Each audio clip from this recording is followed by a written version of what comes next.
le linguiste nord-américain Noam Chomsky a élaboré une liste des 10 stratégies de manipulation à travers les médias de presse. 1. La stratégie de la distraction. Élément primordial du contrôle social, la stratégie de la diversion consiste à détourner l'attention du public des problèmes importants et des mutations décidées par les élites politiques et économiques, grâce à un déluge continuel de distractions et d'informations insignifiantes. La stratégie de la diversion est également indispensable pour empêcher le public de s'intéresser aux connaissances essentielles, dans les domaines de la science, de l'économie, de la psychologie, de la neurobiologie, et de la cybernétique. Garder l'attention du public distraite, loin des véritables problèmes sociaux, captivé par des sujets sans importance réelle. Garder le public occupé, sans aucun temps pour penser. De retour à la ferme avec les autres animaux. Extrait de Armes silencieuses pour guerre tranquille. 2. Créer des problèmes, puis offrir des solutions. Cette méthode est aussi appelée problème-réaction-solution. On crée d'abord un problème, une situation prévue pour susciter une certaine réaction du public, afin que celui-ci soit lui-même demandeur des mesures qu'on souhaite lui faire accepter. Par exemple, laisser se développer la violence urbaine, ou organiser des attentats sanglants, afin que le public soit demandeur de lois sécuritaires au détriment de la liberté. Ou encore, créer une crise économique pour faire accepter comme un mal nécessaire le recul des droits sociaux et le démantèlement des services publics. 3. La stratégie de la dégradation. Pour faire accepter une mesure inacceptable, il suffit de l'appliquer progressivement, en dégradé, sur une durée de 10 ans. C'est de cette façon que des conditions socio-économiques radicalement nouvelles, néolibéralisme, ont été imposées durant les années 1980 à 1990.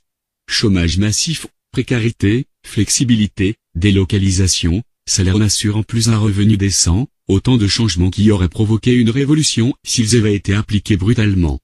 4. La stratégie du différé. Une autre façon de faire accepter une décision impopulaire est de la présenter comme douloureuse mais nécessaire, en obtenant l'accord du public dans le présent pour une application dans le futur. Il est toujours plus facile d'accepter un sacrifice futur qu'un sacrifice immédiat. D'abord parce que l'effort n'est pas à fournir tout de suite. Ensuite parce que le public a toujours tendance à espérer naïvement que tout ira mieux demain et que le sacrifice demandé pourra être évité. Enfin, cela laisse du temps au public pour s'habituer à l'idée du changement et l'accepter avec résignation lorsque le moment sera venu. 5. S'adresser au public comme à des enfants en bas âge. La plupart des publicités destinées au grand public utilisent un discours, des arguments, des personnages, et un ton particulièrement infantilisant, souvent proche du débilitant, comme si le spectateur était un enfant en bas âge ou un handicapé mental. Plus on cherchera à tromper le spectateur, plus on adoptera un ton infantilisant. Pourquoi ? Si on s'adresse à une personne comme si elle était âgée de 12 ans, alors, en raison de la suggestibilité, elle aura, avec une certaine probabilité, une réponse ou une réaction aussi dénuée de sens critique que celle d'une personne de 12 ans. Extrait de Armes silencieuses pour guerre tranquille. 6. Faire appel à l'émotionnel plutôt qu'à la réflexion. Faire appel à l'émotionnel est une technique classique pour court-circuiter à l'analyse rationnelle, et donc le sens critique des individus. De plus, l'utilisation du registre émotionnel permet d'ouvrir la porte d'accès à l'inconscient pour y implanter des idées, des désirs, des peurs, des pulsions, ou des comportements. 7. Maintenir le public dans l'ignorance et la bêtise. Faire en sorte que le public soit incapable de comprendre les technologies et les méthodes utilisées pour son contrôle et son esclavage. La qualité de l'éducation donnée aux classes inférieures doit être la plus pauvre, de telle sorte que le fossé de l'ignorance qui isole les classes inférieures des classes supérieures soit et demeure incompréhensible par les classes inférieures. Extrait de Armes silencieuses pour guerre tranquille. 8. Encourager le public à se complaire dans la médiocrité. Encourager le public à trouver cool le fait d'être bête, vulgaire, et inculte. 9. Remplacer la révolte par la culpabilité, faire croire à l'individu qu'il est seul responsable de son malheur, à cause de l'insuffisance de son intelligence, de ses capacités, ou de ses efforts.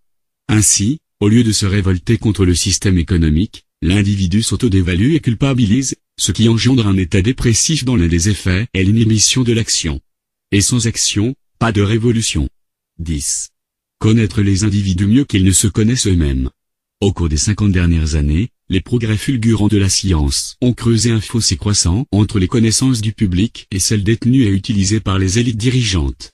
Grâce à la biologie, la neurobiologie, et la psychologie appliquée, le système est parvenu à une connaissance avancée de l'être humain, à la fois physiquement et psychologiquement. Le système en est arrivé à mieux connaître l'individu moyen que celui-ci ne se connaît lui-même. Cela signifie que dans la majorité des cas, le système détient un plus grand contrôle et un plus grand pouvoir sur les individus que les individus eux-mêmes.